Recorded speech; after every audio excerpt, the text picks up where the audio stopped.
Assalamualaikum warahmatullahi wabarakatuh.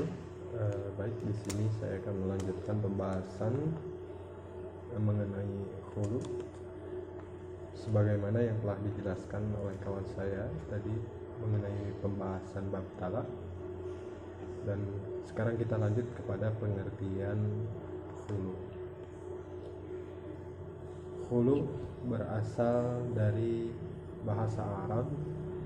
Secara etimologi berarti melepaskan. Sedangkan menurut istilah di dalam ilmu fikih, khulu adalah permintaan cerai yang diminta oleh istri kepada suaminya dengan memberikan uang atau lain-lain kepada sang suami agar ia menceraikannya. Dan dengan kata lain, khulu adalah perceraian yang dibeli oleh si istri dari suaminya karena ada beberapa hal dari suami yang tidak menyenangkan istrinya. Adapun contoh untuk perkataan khulu yang disampaikan suami kepada istrinya, yaitu aku menceraikan kamu dengan uang sebesar 1 juta rupiah. Istri kemudian menjawab, aku menerimanya. Apabila perkataannya seperti ini, maka istri harus memberikan uang sebanyak 1 juta rupiah sebagai tebusan kepada suami. Sedangkan apabila tidak disebutkan tentang berapa jumlah khulunya, maka istri hanya perlu untuk mengembalikan mas kawin sebanyak yang pernah diterimanya dahulu. Di samping itu, khulu juga dilandaskan pada hadis riwayat Al-Bukhari, Ibnu Majah, dan Ibnu Hibban dari Ibnu Abbas tentang kasus istri Sabit bin Qais, yakni Ummu Habibah binti Sahl an-Asyariyah, yang mengadukan perihal suaminya. Yaitu istri Qais menyampaikan, wahai Rasulullah, aku telah mencela perangai maupun agama Sabit bin Qais, namun aku tidak mau kufur dalam Islam. Maksudnya kufur nikmat. Rasulullah Shallallahu Alaihi Wasallam menjawab, apa engkau mau mengembalikan kebun dari Sabit? Istri Qais menjawab, mau. Kemudian beliau berkata kepada Sabit, terimalah kebun itu, lalu talaklah dia dengan talak tebusan. Khulu diperbolehkan bila keduanya sama-sama khawatir tak dapat melakukan aturan Allah. Si istri khawatir membuat kedurhakaan karena perbuatan suaminya. Misalkan seorang suami tidak mau disuruh sholat, dilarang untuk bermain judi, ia membangkang dan bersikap kasar, maka lebih baik bercerai karena takut mendapat dosa dari Tuhan yang disebabkan karena membiarkan suaminya melakukan dosa terus-menerus. Sebaliknya, suami khawatir kalau istrinya tak mau mengikuti perintahnya. Ia berbuat sesuatu yang tidak diharapkan istrinya itu, seperti menampar, memukul, dan lain sebagainya. Dalam keadaan seperti ini, khulu diperbolehkan. Adapun beberapa syarat yang harus ditunaikan, yaitu seorang istri meminta kepada suaminya untuk melakukan khulu jika tampak adanya bahaya yang mengancam dan merasa takut keduanya tidak akan menegakkan hukum Allah Subhanahu wa Ta'ala.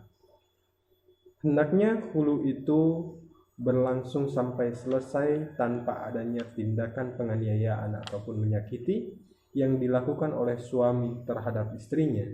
Jika ia menyakiti istrinya, maka tidak boleh mengambil sesuatu pun darinya.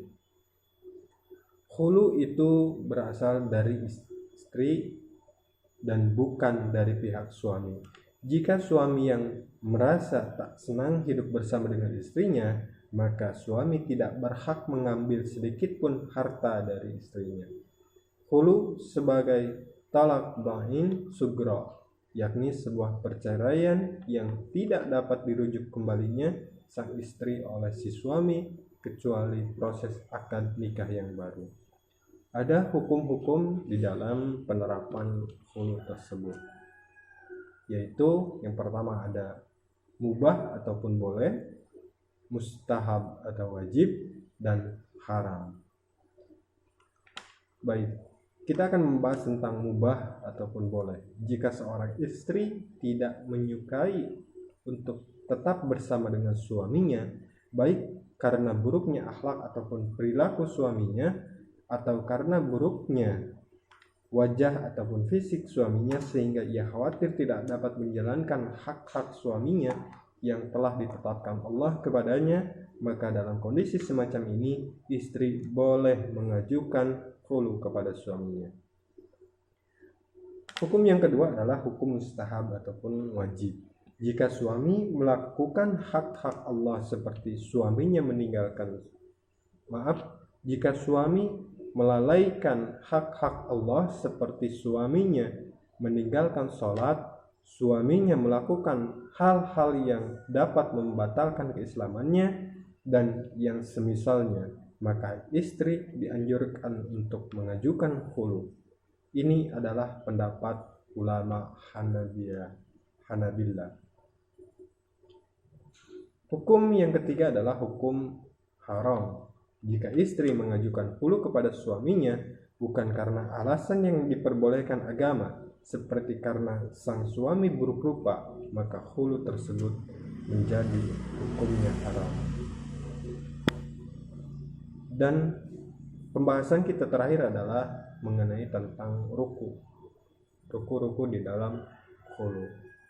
Adanya mukhalli, yaitu seorang yang berhak mengucapkan perkataan cerai, yakni suami. Adanya mukhtali'ah, yakni seorang yang mengajukan khulu, yakni istri, dengan syarat si istri adalah istri yang sah secara agama dan istri dapat menggunakan hartanya secara sadar, dalam artian tidak gila dan berakal.